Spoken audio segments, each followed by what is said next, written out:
Look, if you see what I've done with North Korea and with the State Department, Mike Pompeo, it's running so well. I have this running so well. I have purposely, because of this ridiculous witch hunt, I have said I'm going to stay away from the Justice Department until it's completed. So I've wanted to stay away. Now, that doesn't mean I have to, because I don't have to. I can get involved. But I don't want you people to say that I'm interfering, that I'm doing anything. I think that the report yesterday, maybe more importantly than anything, it totally exonerates me. There was no collusion. There was no obstruction.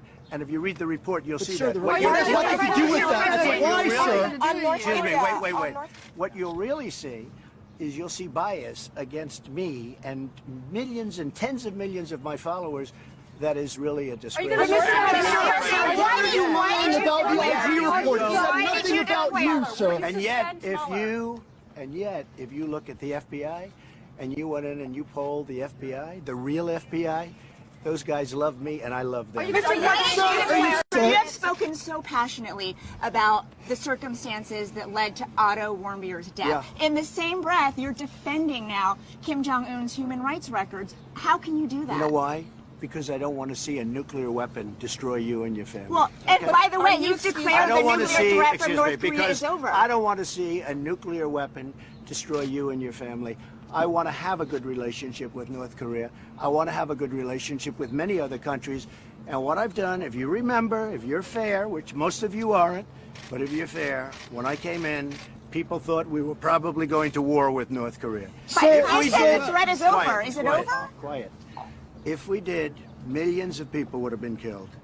I don't mean like, people saying 100,000.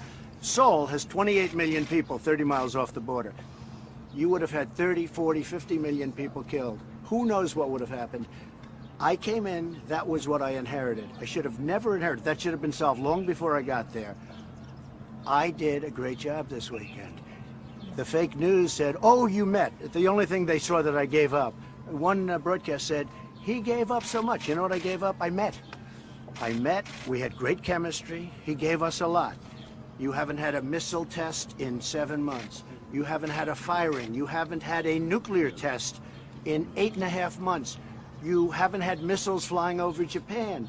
He gave us the remains of our great heroes. I have had so many people begging me, parents and fathers, mothers, daughters, sons, wherever I went, could you please get the remains of my boy back?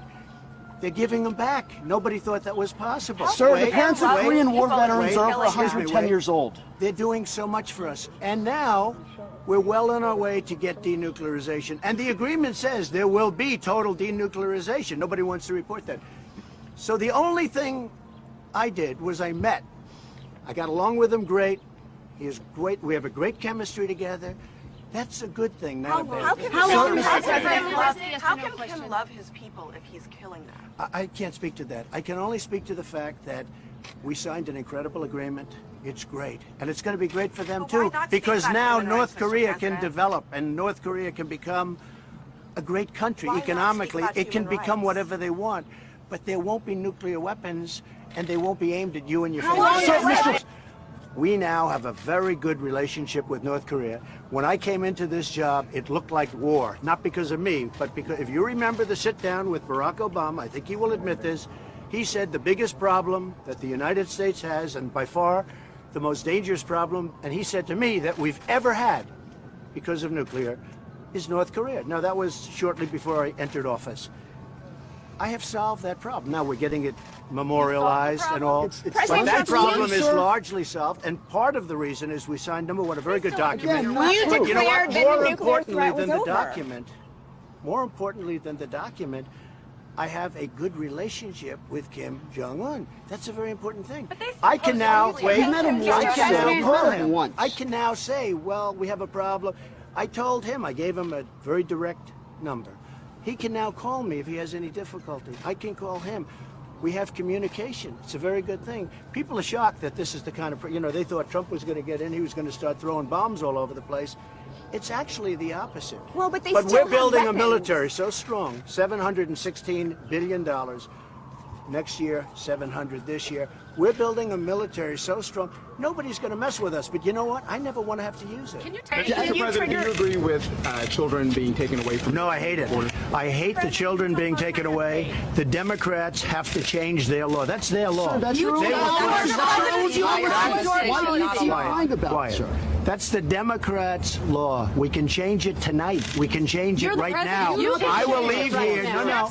You need their votes. You need their votes. You guys control both. The Democrats, all they have to do. You control both chambers of Congress. No, the Democrats. Excuse me. By one vote, we don't need it. You need 60 votes. We have a one vote.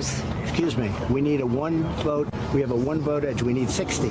So we need 10 votes. We can't get them from the Democrats.